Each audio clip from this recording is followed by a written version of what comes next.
there! Today we're going to take a deep look at the question on everyone's minds. Is inflation forcing farms to shrink? It's a complex issue, but it is one we need to address head-on because it could have major impacts on your bottom line and your peace of mind. In today's episode, we'll be covering a lot of ground, so buckle up. Here's what we'll be looking at. First, why ballooning input and interest costs are forcing small and mid-sized farms to scale down. Second, how inflation is reshaping labor dynamics and cutting into operational capacity. Third, the hidden trap of agricultural loan repayments and how some farmers are losing leverage. Fourth, real stories of farms that had to sell off land to survive. And fifth, practical strategies to maintain resilience and explore alternatives before selling out. Stay till the end because we'll also share 3 tactics that help some farmers stay afloat without shrinking their dreams. Ready? Let's get started. Why are small and mid-sized farms scaling down? In recent years, many small and mid-sized farms have been feeling the squeeze of rising input and interest costs, which has forced them to make tough decisions about their operations. Now more than ever, they're having to scale back in order to stay profitable. This trend has several far-reaching implications for the future of agriculture, rural communities, and the food system as a whole. As input prices rise, farmers are finding it more difficult to make a profit, and many are being forced to reduce the size of their operation. This often means selling off some of their land, which not only reduces their income, but also severs their connection to their land and way of life. Additionally, as farms become larger, there is a risk of decreased biodiversity, increased pollution, and other negative environmental impacts. Smaller farms are generally more diverse and sustainable, which helps to protect the environment and support local economies. When small and medium-sized farms are lost, rural communities suffer. These farms often serve as the backbone of rural economies, providing jobs and economic stability to those who live there. When these farms are lost, it can have devastating impacts on rural communities. Inflation is reshaping labor dynamics. The impact of inflation on labor dynamics is complex and multifaceted. On one hand, inflation can increase labor costs as workers demand higher wages to keep up with rising prices. At the same time, however, inflation can also lead to a decrease in the real value of wages, meaning that even if workers receive a raise, it may not be enough to keep up with the rising cost of living. This can create tension between employers and employees as workers demand higher wages to keep up with inflation, while employers try to keep labor costs under control. Additionally, inflation can also lead to a decrease in the purchasing power of consumers, which can result in a decrease in demand for goods and services. This can lead to a decrease in production and a subsequent decrease in the demand for labor. Cutting into operational capacity. Inflation is cutting into operational capacity in a number of ways. Firstly, the rising cost of raw materials and supplies is forcing businesses to cut back on their usage, leading to a decrease in production. Additionally, the rising cost of energy is also impacting operational capacity, as businesses are forced to make tough decisions about how to allocate their energy usage. Moreover, the rising cost of transportation is also impacting operational capacity as businesses face increased costs for shipping their products. Finally, the rising cost of labor is also impacting operational capacity, as businesses are forced to cut back on staff or reduce working hours.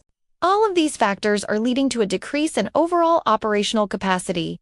As businesses try to cope with the rising costs associated with inflation, the hidden trap of agricultural loan repayments on agricultural loans can be a hidden trap for farmers, especially during times of economic uncertainty. Many farmers take out loans to finance their operations, purchase land, or make improvements to their property. However, when interest rates rise or the cost of living increases, as it has recently, farmers may find themselves unable to make their monthly payments. This can lead to a vicious cycle of debt and financial stress. Additionally, if a farmer falls behind on their loan payments, they may lose their collateral, such as their farm or their home. This can force them to sell their assets at a low price, which can further exacerbate their financial problems. It is important for farmers to understand the terms of their loan agreements and to make sure they can afford the monthly payments before taking out a loan. It's also important for lenders to work with farmers during times of financial difficulty to find solutions that work for both parties. Ultimately, it is in everyone's best interest to ensure that farmers are able to repay their loans and stay on their land. Real stories of farms that had to sell off land to survive. It's a story that's all too familiar in today's economy. A family farm, often passed down through generations, is forced to sell off some of its land in order to stay afloat. It's a difficult decision that no farmer wants to make, but sometimes it's necessary in order to survive.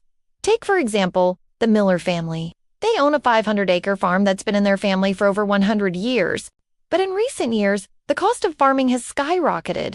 The price of fertilizer, fuel, and other inputs has gone up dramatically, making it difficult for the Millers to turn a profit. They've tried to cut back in other areas, but ultimately they've been forced to consider selling some of their land. It's a heartbreaking decision, but it may be necessary in order for the farm to survive. Then there's the Jones family.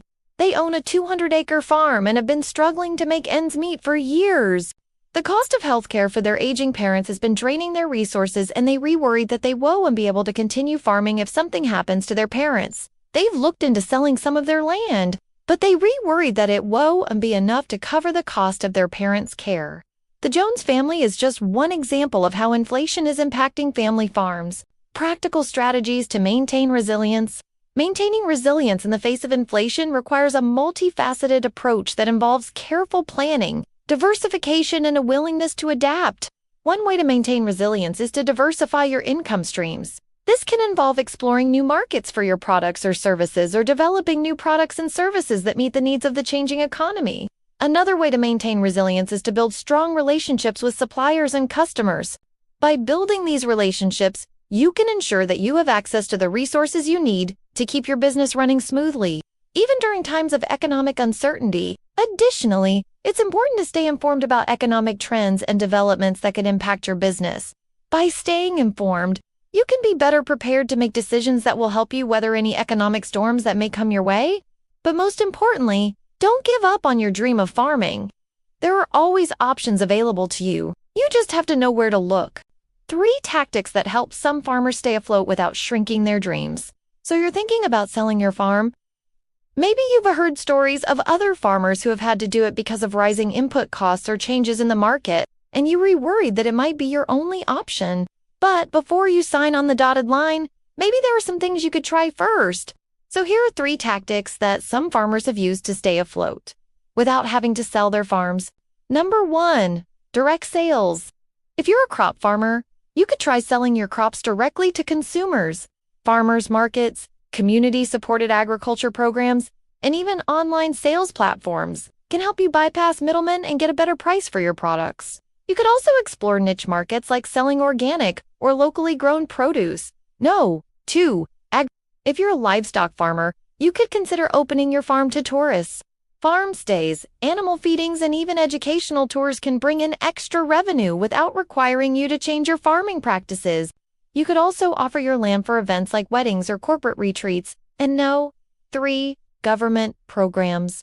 There are a number of government programs that can help farmers stay afloat, including grants, loans, and tax breaks. Be sure to do your research and explore all of your options. We hope this exploration has been valuable. Thanks for joining us on this deep dive. See you again on our next deep dive.